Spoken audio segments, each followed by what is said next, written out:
ನಮಸ್ತೆ friends, welcome back to teacher Divya YouTube channel.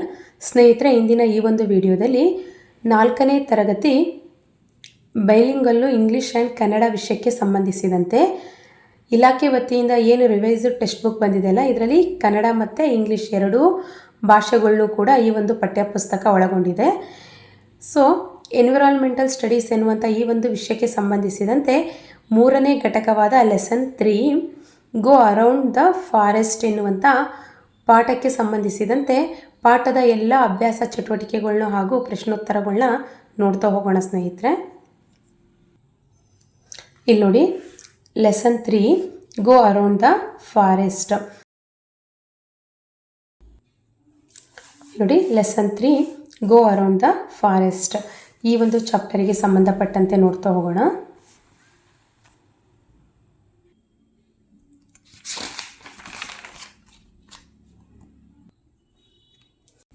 ಇಲ್ಲಿ ನೋಡಿ, ಈಗ ಫಸ್ಟಿಗೆ ಇಲ್ಲಿ make a list of fruits which are available or grown in your locality ಅಂತ ಕೇಳಿದ್ದಾರೆ.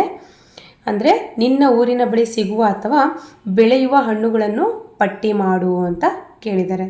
So make a list of fruits which are available ಅಂದರೆ ಅಲ್ಲಿ ಸಿಗುವಂಥದ್ದಾದರೂ ಆಗಿರ್ಬೋದು ಅಥವಾ ಅಲ್ಲಿ ಬೆಳೆಯುವಂತಹ ಫ್ರೂಟ್ಸನ್ನು ಪಟ್ಟಿ ಮಾಡಿ ಹೆಸರಿಸಿ ಅಂತ ಇಲ್ಲಿ ಕೇಳಿದ್ದಾರೆ.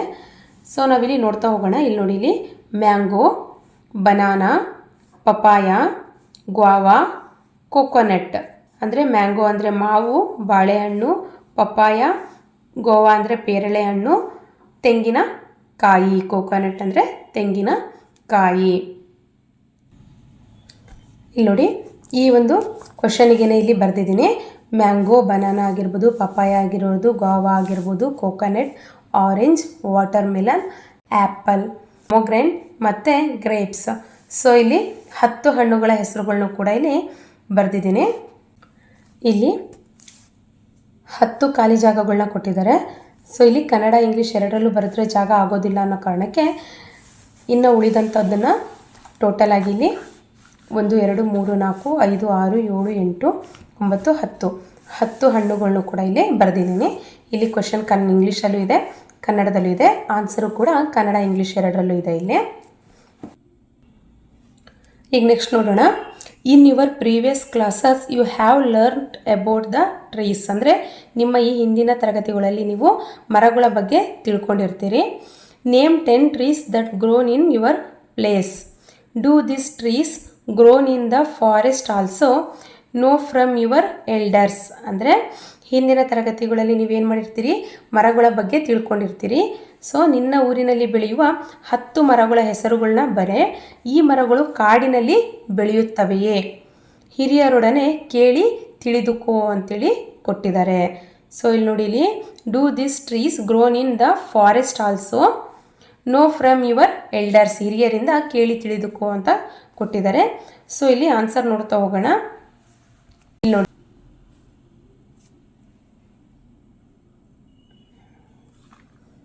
ನೀಮೋ, mango, jackfruit, peepal, banyan, tamarind, guava, bamboo, coconut, drumstick tree.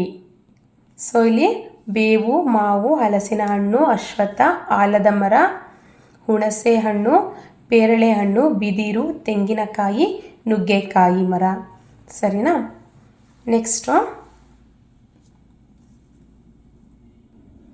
ಇವಾಗ ಈ ಒಂದು ಇದಕ್ಕೆ ಆನ್ಸರನ್ನು ತಿಳ್ಕೊಂಡ್ವಿ. ಇಲ್ಲಿ ಬರೀ ಇಂಗ್ಲೀಷಲ್ಲಿತ್ತು, ಇಲ್ಲಿ ನೋಟ್ಬುಕ್ಕಲ್ಲಿ ಇಂಗ್ಲೀಷು ಮತ್ತು ಕನ್ನಡ ಎರಡರಲ್ಲೂ ಕೂಡ ಇತ್ತು.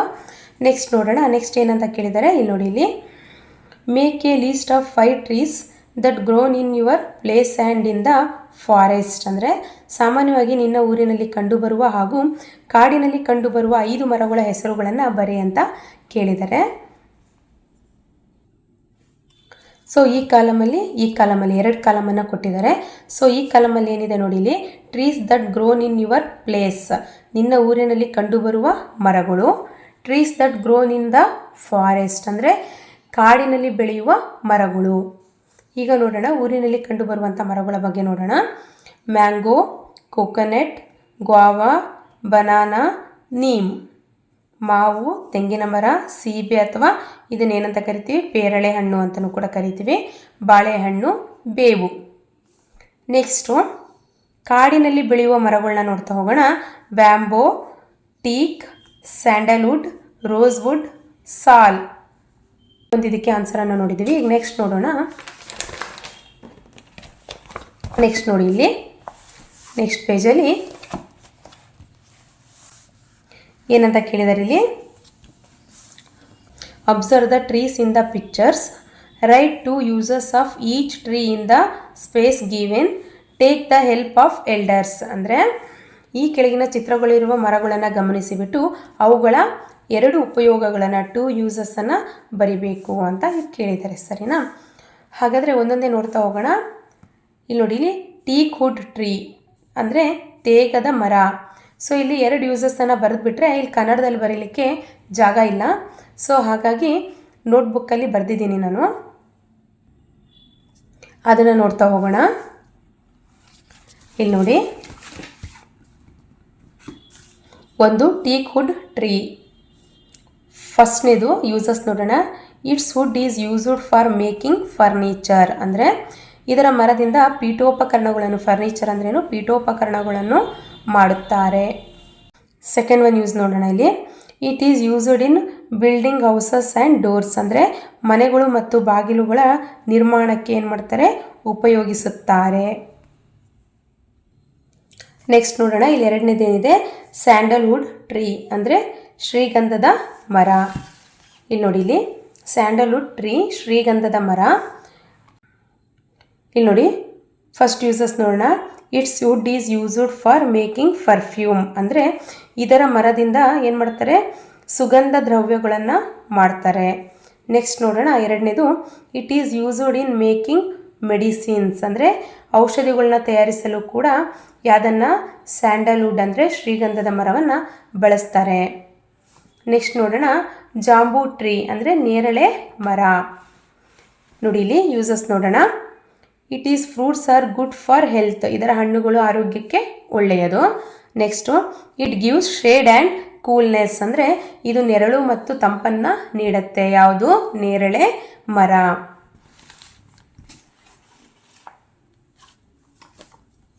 ಈಗ ನೆಕ್ಸ್ಟ್ ನೋಡೋಣ, ಬ್ಯಾನಿಯನ್ ಟ್ರೀ. ಇದ್ರ ಬಗ್ಗೆ ನೋಡ್ತಾ ಹೋಗೋಣ. ಬ್ಯಾನಿಯನ್ ಟ್ರೀ ಅಂದರೆ ಆಲದ ಮರ. ಇಲ್ಲಿ ನೋಡಿ, ಇಟ್ ಗಿವ್ಸ್ ಲಾರ್ಜ್ ಶೇಡ್. ಅಂದರೆ ಇದು ದೊಡ್ಡ ನೆರಳನ್ನು ನೀಡುತ್ತೆ. Next, it is A home for birds and small animals. ಇದು ಹಕ್ಕಿಗಳು ಮತ್ತು ಚಿಕ್ಕ ಪುಟ್ಟ ಪ್ರಾಣಿಗಳಿಗೆ ಏನಾಗಿದೆ, ಆಶ್ರಯವನ್ನು ನೀಡುತ್ತೆ. ಸೊ ಮನೆ ಆಗಿದೆ ಅಂತ ಅಲ್ವಾ. ನೆಕ್ಸ್ಟ್ ನೋಡಿ, ಪಾಂಗೆಮಿಯ ಟ್ರೀ ಹೊಂಗೆ ಮರ. Seeds are used to make oil. ಇದರ ಬೀಜಗಳಿಂದ ಏನು ಮಾಡ್ತಾರೆ, ಎಣ್ಣೆಯನ್ನು ತಯಾರಿಸ್ತಾರೆ. Next, it is used in making biodiesel. ಅಂದರೆ ಇದನ್ನು ಜೈವಿಕ ಇಂಧನ ತಯಾರಿಸಲು ಕೂಡ ಏನು ಮಾಡ್ತಾರೆ, ಉಪಯೋಗಿಸ್ತಾರೆ. ಯಾವುದು, ಪಾಂಗೆಮಿಯಾ ಅಂದರೆ ಹೊಂಗೆ ಮರ. ಒಂದು ಬಯೋಡೀಸೆಲ್ ಮತ್ತು ಇದರ ಶೀಡ್ಸಿಂದ ಏನು ಮಾಡ್ತಾರೆ, ಆಯಿಲ್, ಎಣ್ಣೆಯನ್ನು ತಯಾರಿಸ್ತಾರೆ. ನೆಕ್ಸ್ಟ್ ನೋಡೋಣ. ನೀಮ್ ಟ್ರೀ ಅಂದರೆ ಬೇವಿನ ಮರ. ಇಲ್ಲಿ ನೋಡಿ, ನೀಮ್ ಟ್ರೀ ಬೇವಿನ ಮರ. ಇಲ್ಲಿ ನೋಡೋಣ. It's leaves are used in medicine. ಅಂದರೆ ಇದರ ಎಲೆಗಳನ್ನ ಯಾವುದಕ್ಕೆ ಯೂಸ್ ಮಾಡ್ತಾರೆ, ಔಷಧೀಯಗಳಾಗಿ ಯೂಸ್ ಮಾಡ್ತಾರೆ, ಮೆಡಿಸಿನ್ಗೆ ಯೂಸ್ ಮಾಡ್ತಾರೆ. Next, it keeps the air clean. ಅಂದರೆ ಇದು ಗಾಳಿಯನ್ನು ಏನು ಮಾಡುತ್ತೆ, ಶುದ್ಧವಾಗಿರಿಸುತ್ತದೆ. ಯಾವುದು, ನೀಮ್ ಟ್ರೀ ಬೇವಿನ ಮರ. ನೆಕ್ಸ್ಟ್ ನೋಡೋಣ. ಗೂಸ್ಬೆರಿ ಅಂದರೆ ಬೆಟ್ಟದ ನೆಲ್ಲಿಕಾಯಿ. ಈ ಗೂಸ್ಬೆರಿಯಿಂದ ಏನು ಯೂಸ್ ಆಗುತ್ತಪ್ಪ ಅಂದರೆ, ಇಲ್ಲಿ ನೋಡಿ, it's fruits are used in Ayurvedic medicine. ಇದರ ಹಣ್ಣುಗಳನ್ನ ಏನು ಮಾಡ್ತಾರೆ, ಆಯುರ್ವೇದ ಮೆಡಿಸಿನ್ಗಳಲ್ಲಿ, ಔಷಧಿಗಳಲ್ಲಿ ಬಳಸ್ತಾರೆ. ಮತ್ತು ಇದು ಆಲ್ಸೋ ಏನಿದು forest fruits, one of the forest fruits ಕೂಡ ಆಗಿದೆ. ಅಂದರೆ ಒಂದು ಕಾಡಿನ ಒಂದು ಹಣ್ಣು ಕೂಡ ಆಗಿದೆ. ಯಾವುದು, ಬೆಟ್ಟದ ನೆಲ್ಲಿಕಾಯಿ. ನೆಕ್ಸ್ಟ್ 8ನೇ ನೋಡೋಣ.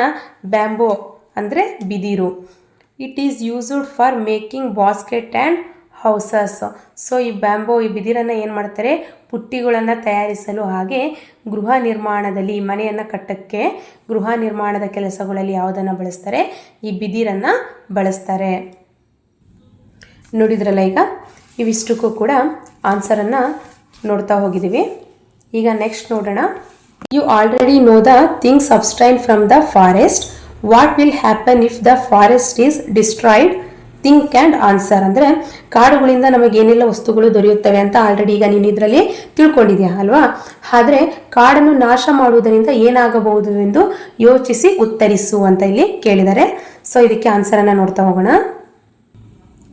ನೋಡಿ, what will happen if the forest is destroyed. ಕಾಡನ್ನು ನಾಶ ಮಾಡುವುದರಿಂದ ಏನಾಗಬಹುದು. ಆನ್ಸರ್ ನೋಡ್ತಾ ಹೋಗೋಣ.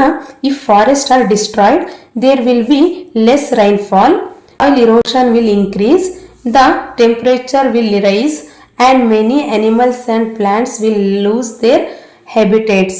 It will affect human life and the environment. ಅಂದರೆ ಕಾಡುಗಳು ನಾಶವಾದರೆ ಮಳೆ ಕಡಿಮೆ ಆಗುತ್ತದೆ, ಮಣ್ಣಿನ ಸವೆತ ಹೆಚ್ಚಾಗುತ್ತದೆ. ಏನಿಲ್ಲಿ ಸಾಯಿಲ್ ಎರೋಷನ್ ವಿಲ್ ಇನ್ಕ್ರೀಸ್, ಉಷ್ಣತೆ ಹೆಚ್ಚುತ್ತದೆ ಮತ್ತು ಅನೇಕ ಪ್ರಾಣಿ ಸಸ್ಯಗಳು ತಮ್ಮ ವಾಸಸ್ಥಾನವನ್ನು ಕಳೆದುಕೊಳ್ಳುತ್ತವೆ. ಇದರಿಂದ ಮಾನವನ ಜೀವನ ಮತ್ತು ಪರಿಸರದ ಮೇಲೆ ಕೆಟ್ಟ ಪರಿಣಾಮ ಬೀರುತ್ತದೆ. ಸೊ ಇದರಿಂದ ಏನಾಗುತ್ತೆ, ಮಾನವನ ಜೀವನ ಮತ್ತು ಪರಿಸರದ ಮೇಲೆ ಏನಾಗುತ್ತೆ, ಕೆಟ್ಟ ಪರಿಣಾಮ ಬೀರುತ್ತದೆ. ನೆಕ್ಸ್ಟ್ ನೋಡೋಣ. ಈಗ ನೋಡಿ, ಇದಾದ್ರ ಮೇಲೆ ನೆಕ್ಸ್ಟ್ ಏನು ಕೇಳಿದ್ದಾರೆ ಇಲ್ಲಿ, answer the following question in brief ಅಂತ ಕೇಳಿದ್ದಾರೆ. ಸೊ ಮೊದಲನೇ ಪ್ರಶ್ನೆಯನ್ನು ನೋಡೋಣ. What is A forest, write your opinion. ಅಂದರೆ ಕಾಡು ಎಂದರೇನು, ನಿನ್ನ ಅಭಿಪ್ರಾಯ ಬರೆ ಅಂತ ಕೇಳಿದ್ದಾರೆ. ನೆಕ್ಸ್ಟ್ ಎರಡನೇ ಪ್ರಶ್ನೆ ಕೇಳಿದ್ದಾರೆ ಇಲ್ಲಿ ಏನು, right the name of 5 plants that grow generally in forest. ಅಂದರೆ ಕಾಡಿನಲ್ಲಿ ಬೆಳೆಯುವಂತಹ 5 ಸಾಮಾನ್ಯ ಸಸ್ಯಗಳನ್ನ ಹೆಸರನ್ನ ಬರಿ ಅಂತೇಳಿ ಕೇಳಿದ್ದಾರೆ. ನೆಕ್ಸ್ಟು ಮೂರನೇ ಪ್ರಶ್ನೆ, right the name of 5 animals that live in forest. ಅಂದರೆ ಕಾಡಿನಲ್ಲಿ ವಾಸ ಮಾಡುವ 5 ಪ್ರಾಣಿಗಳ ಹೆಸರುಗಳನ್ನು ಕೂಡ ಬರಿಬೇಕು. ನೆಕ್ಸ್ಟ್ ಪ್ರಶ್ನೆ, name the 5 fruits that are available in forest. ಅಂದರೆ ಕಾಡಿನಲ್ಲಿ ದೊರೆಯುವಂಥ 5 ಹಣ್ಣುಗಳನ್ನ ಕೇಳಿದ್ದಾರೆ. Next fifth one, right 5 uses of forest. ಅಂದರೆ ಕಾಡಿನಿಂದ ಆಗುವ 5 ಉಪಯೋಗಗಳನ್ನ ಬರೀರಿ ಅಂತೇಳ್ಬಿಟ್ಟು ಇಲ್ಲಿ ಕೇಳಿದ್ದಾರೆ. ಸೊ ಇವೆಲ್ಲದಕ್ಕೂ ಕೂಡ ಇಲ್ಲಿ ಕನ್ನಡ ಮತ್ತು ಇಂಗ್ಲೀಷ್ ಎರಡೂ ಲ್ಯಾಂಗ್ವೇಜಲ್ಲೂ ಕೂಡ ಆನ್ಸರನ್ನು ನೋಡ್ತಾ ಹೋಗೋಣ. ನೋಡಿ, ಇಲ್ಲಿ what is A forest, write your opinion ಅಂತಿದೆ ಅಲ್ವಾ, ಇದಕ್ಕೆ ಆನ್ಸರ್ಸನ್ನು ನೋಡ್ತಾ ಹೋಗೋಣ. ಇಲ್ಲಿ ನೋಡಿ, ಇದಕ್ಕೆ ಆನ್ಸರನ್ನು ನೋಡ್ತಾ ಹೋಗೋಣ ಇಲ್ಲಿಂದ. A forest is A large area covered with many trees, plants and animals. ಅಂದರೆ ಕಾಡು ಎಂದರೆ ಅನೇಕ ಪ್ರಾಣಿಗಳು, ಮರಗಳು ಹಾಗೂ ಗಿಡಗಳನ್ನ ಒಳಗೊಂಡಿರುವ ಒಂದು ಪ್ರದೇಶ ಆಗಿರುತ್ತೆ. It gives us air, water, food, wood and many other things. So ಇಲ್ಲಿ ಕನ್ನಡದಲ್ಲಿ ನೋಡ್ತಾ ಹೋಗೋಣ. ಕಾಡು ಎಂದರೆ ಅನೇಕ ಮರಗಳು, ಗಿಡಗಳು ಹಾಗೂ ಪ್ರಾಣಿಗಳು ಇರುವ ದೊಡ್ಡ ಪ್ರದೇಶ. ಕಾಡು ನಮಗೆ ಗಾಳಿ, ನೀರು, ಆಹಾರ, ಹಣ್ಣು ಹಾಗೂ ಇತರ ಅನೇಕ ವಸ್ತುಗಳನ್ನು ನೀಡುತ್ತದೆ. ನೆಕ್ಸ್ಟು ಕ್ವಶನ್ ನಂಬರ್ 2, ಎರಡನೇ ಪ್ರಶ್ನೆಯನ್ನು ನೋಡ್ತಾ ಹೋಗೋಣ. Right the name of 5 plants that grow generally in forests. ಅಂದರೆ ಸಾಮಾನ್ಯವಾಗಿ ಕಾಡಿನಲ್ಲಿ ಬೆಳೆಯುವಂಥ 5 ಸಸ್ಯಗಳನ್ನ ಇಲ್ಲಿ ಕೇಳಿದ್ದಾರೆ. ಸೊ ಯಾವ್ದ್ಯಾವುದು, ಟೀಕ್, ತೇಗದ ಮರ. ಟೀಕ್ ಅಂದ್ರೆ ಏನು, ತೇಗದ ಮರ.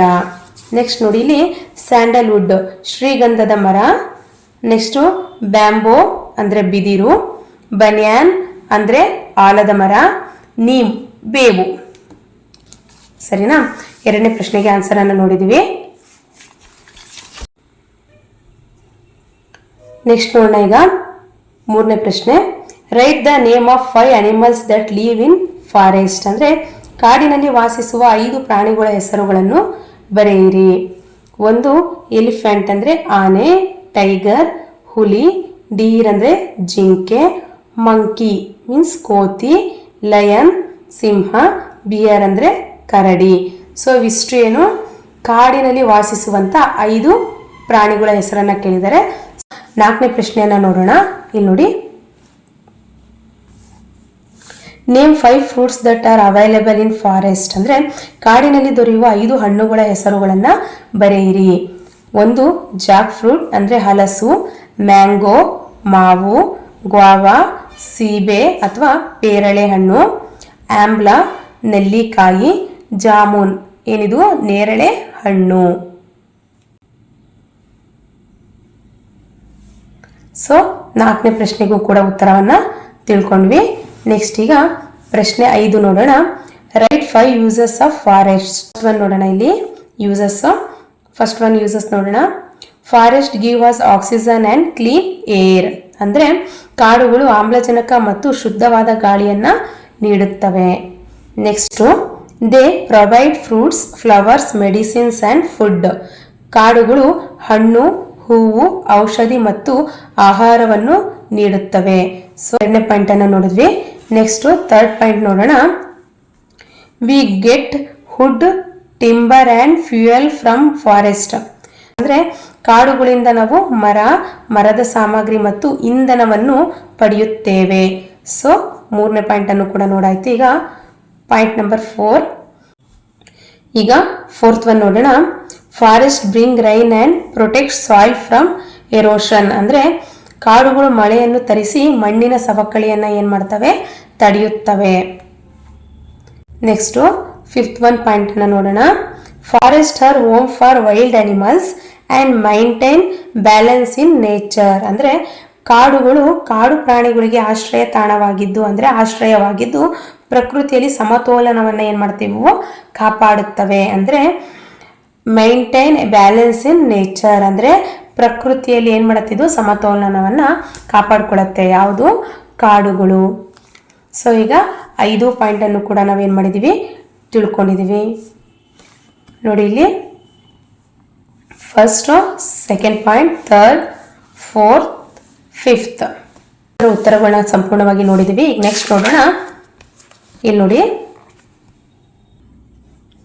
Next one. ಈಗ ಇಲ್ಲಿ ನೋಡಿ, ಇಲ್ಲಿ ನೇಮ್ ಆಫ್ ದ ಟ್ರೀಸ್. ಅಂದರೆ ನಿನ್ನ ಶಾಲೆಯ ಅಥವಾ ಮನೆಯ ಅಂಗಳದಲ್ಲಿರುವಂಥ ಸಸ್ಯಗಳ ಹೆಸರುಗಳನ್ನ ಇಲ್ಲಿ ಕೇಳಿದರೆ ನೋಡ್ತಾ ಹೋಗೋಣ. ನೀಮ್ ಅಂದರೆ ಬೇವು, ಮ್ಯಾಂಗೋ, ಕೋಕೋನಟ್, ಬನಿಯಾನ್, ಹಾಗೆ ಗಾವಾ. ಸೊ ಇಲ್ಲಿಷ್ಟು ಕೂಡ ಇದಕ್ಕೆ ಆನ್ಸರ್ ಅನ್ನು ನೋಡಿದೀವಿ. ನೆಕ್ಸ್ಟ್ ನೋಡೋಣ. ಇಲ್ಲಿ ನೋಡಿ, ಇಲ್ಲಿ ಏನ್ ಕೇಳಿದರೆ, collect the pictures of trees from the news paper, books, magazines. ಅಂದರೆ ಮರಗಳ ಚಿತ್ರಗಳನ್ನ ನ್ಯೂಸ್ ಪೇಪರಿಂದನಾದರೂ ಆಗಿರ್ಬೋದು, ಅಥವಾ ಹಳೆಯ ಪುಸ್ತಕಗಳಿಂದನಾದರೂ ಆಗಿರ್ಬೋದು, ಮ್ಯಾಗಝಿನ್ಸ್ಗಳಿಂದನಾದರೂ ಆಗಿರ್ಬೋದು, ಕಲೆಕ್ಟ್ ಮಾಡಿಬಿಟ್ಟು ಅದನ್ನ ಏನು ಮಾಡ್ಬೇಕಂತೀಲಿ, paste them in your used notebook. ಅಂದರೆ ನೀವು ನೋಟ್ಸ್ ಮಾಡ್ತಿರಲ್ಲ, ಆ ನೋಟ್ಬುಕ್ಕಲ್ಲಿ ಅದನ್ನ ಏನು ಮಾಡಬೇಕು, ಮೆತ್ತಿಸ್ಬೇಕು, ಅಂಟಿಸ್ಬೇಕು.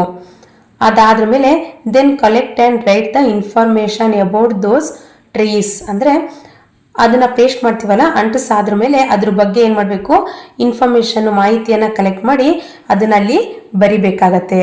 ಆ ಮರ, ಯಾವ ಮರಗಳ ಚಿತ್ರಗಳನ್ನ ಅಂಟಿಸಿರ್ತೀರಲ್ಲ ಆ ಮರಗಳ ಚಿತ್ರದ ಬಗ್ಗೆ ಅಲ್ಲಿ ಬರಿಬೇಕಾಗಿರುತ್ತೆ. ಸೊ ಈಗ ಈ ಬಾಕ್ಸನ್ನು ಫಿಲ್ ಮಾಡ್ತಾ ಹೋಗೋಣ. ಇಲ್ಲಿ ನೋಡಿ, ಇಲ್ಲಿ ಮರಗಳು, ಉಪಯೋಗಗಳು ನೋಡ್ರಿ. ಸೀರಿಯಲ್ ನಂಬರ್ 1, ಟೀಕ್ ಅಂದರೆ ತೇಗದ ಮರ. ಇದನ್ನ ಏನಕ್ಕೆ ಯೂಸ್ ಮಾಡ್ತಾರಪ್ಪ ಅಂದರೆ used in furniture and houses. ಮನೆಗಳಿಗೆ ಮತ್ತು ಪೀಠೋಪಕರಣಗಳಿಗೆ ಯಾವುದನ್ನು ಬಳಸ್ತೀವಿ ನಾವು, ತೇಗದ ಮರವನ್ನು ಬಳಸ್ತೀವಿ. ನೋಡಿ ಇಲ್ಲಿ ಸೀರಿಯಲ್ ನಂಬರ್ 2, ಎಕ್ಲಿಪರ್ಸ್ ಅಂದರೆ ನೀಲಗಿರಿ ಮರ. ಸೊ ಇದನ್ನ ಏನಕ್ಕೆ ಮಾಡ್ತೀವಿ, ಪೇಪರ್ ಆ್ಯಂಡ್ ಮೆಡಿಸಿನಿಗೆ ನಾವೇನು ಮಾಡ್ತೀವಿ, ಇದನ್ನು ಯೂಸ್ ಮಾಡ್ತೀವಿ. ನೆಕ್ಸ್ಟು ಸೀರಿಯಲ್ ನಂಬರ್ 3, ಸ್ಯಾಂಡಲ್ವುಡ್ ಅಂದರೆ ಶ್ರೀಗಂಧದ ಮರ. ಇದನ್ನು perfume and medicine. Next Jack fruits ಅಂದರೆ ಹಳಸು. ಇದನ್ನು ಹಲಸಿನ ಹಣ್ಣನ್ನು ಏನು ಮಾಡ್ತೀವಿ, ಇದನ್ನು ತಿನ್ನಲಿಕ್ಕೆ ಆಹಾರವಾಗಿ ಬಳಸ್ತೀವಿ. ನೆಕ್ಸ್ಟು 5ನೇದು ಬ್ಯಾಂಬೋ, ಬಿದಿರು. ಬಾಸ್ಕೆಟ್ ಮತ್ತು ಹೌಸಸ್ ಅಂದರೆ ಮನೆಗಳ ನಿರ್ಮಾಣಕ್ಕೆ ಮತ್ತು ಬುಟ್ಟಿಗಳನ್ನು ತಯಾರಿಸಲು ಯಾವುದನ್ನು ಬಳಸ್ತೀವಿ ನಾವು, ಬಿದಿರನ್ನು ಬಳಸ್ತೀವಿ. ಈಗ ಇಷ್ಟ ಆಯ್ತು. ಈಗ ನೆಕ್ಸ್ಟ್ ನೋಡ್ತಾ ಹೋಗೋಣ. ಇಲ್ಲಿ ನೋಡಿ, ಇಲ್ಲಿ right slogan about conservation of forest. ಅರಣ್ಯ ಸಂರಕ್ಷಣೆಯ ಬಗ್ಗೆ ಘೋಷಣೆಗಳನ್ನು ಬರೆಯಿರಿ ಅಂತ ಕೇಳಿದ್ದಾರೆ. ಸೊ ಇಲ್ಲಿ ನೋಡ್ತಾ ಹೋಗೋಣ. ಮೊದಲನೇ ಘೋಷಣೆ ಏನು ಅಂತ, ಸೇವ್ ಟ್ರೀಸ್ ಸೇವ್ ಲೈಫ್. ಅಂದರೆ ಮರಗಳನ್ನು ಉಳಿಸಿ ಜೀವವನ್ನು ಉಳಿಸಿ, ಮರಗಳನ್ನು ಉಳಿಸಿ ಜೀವವನ್ನು ಉಳಿಸಿ. ಸೇವ್ ಟ್ರೀಸ್ ಸೇವ್ ಲೈಫ್, ಸರಿನಾ? Next second one, no forest no future. ಅರಣ್ಯ ಇಲ್ಲದಿದ್ದರೆ ಭವಿಷ್ಯವಿಲ್ಲ. So no forest no future, ಅರಣ್ಯ ಇಲ್ಲದಿದ್ದರೆ ಭವಿಷ್ಯ ಇಲ್ಲ. ನೆಕ್ಸ್ಟು ಥರ್ಡ್ ಸ್ಲೋಗನ್ ಅನ್ನು ನೋಡೋಣ. ಇಲ್ಲಿ save forest save the earth. ಅಂದರೆ ಅರಣ್ಯವನ್ನು ಉಳಿಸಿ ಭೂಮಿಯನ್ನು ಉಳಿಸಿ. ಇಲ್ಲಿಗೆ ಈ ಒಂದು ಘಟಕದ ಅಂದರೆ ಲೆಸನ್ 3 ಏನಿತ್ತಲ್ಲ, ಗೋ ಅರೌಂಡ್ ದ ಫಾರೆಸ್ಟ್ ಅಂದರೆ ಕಾಡಿನ ಸುತ್ತ ಹೋಗೋಣ ಅಥವಾ ಕಾಡಿನ ಸುತ್ತಲೂ ತಿರುಗೋಣ ಎನ್ನುವಂಥ ಈ ಒಂದು ಘಟಕಕ್ಕೆ ಸಂಬಂಧಿಸಿದಂತೆ ಎಲ್ಲ ಪ್ರಶ್ನೋತ್ತರಗಳನ್ನು ಕೂಡ ನೋಡ್ತಾ ಹೋಗಿದ್ದೀವಿ. ಎಲ್ಲ ಅಭ್ಯಾಸ ಚಟುವಟಿಕೆಗಳನ್ನು ಕೂಡ ಸಂಪೂರ್ಣವಾಗಿ ತಿಳ್ಕೊಂಡಿದ್ದೀವಿ ಫ್ರೆಂಡ್ಸ್.